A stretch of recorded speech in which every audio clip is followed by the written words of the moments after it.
I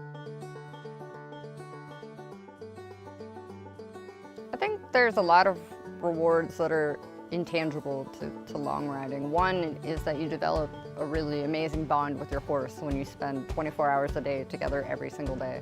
My horse's name is Sage, and he is a Nevada Mustang. He was born out in the wild. I work for Washoe County Parks. I'm the assistant curator at the Wilbur D. May Museum, which is in Rancho San Rafael Regional Park. So a few years ago, I started thinking that I wanted to ride my horse on a long-distance trail ride. The idea just sort of stuck in my brain. I want to see if I can do it. So I'm starting my ride in the geographic center of Nevada, and I'm making a counterclockwise loop. So I'm kind of heading toward the Utah border, then up to the Idaho border, and then down the California border. And I'm going to end at a Washoe County Park, the Lemon Valley Horse Arena.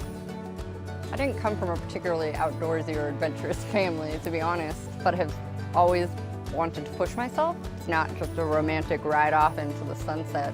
It's physically and mentally challenging. My last ride, I had thunderstorms and rainstorms and hail and extreme heat, but the feeling of success that you get every day when you finish your miles, it's just so cool. And then of course when you finish, to say you've ridden 500 miles or 1,000 miles, not many people can say that.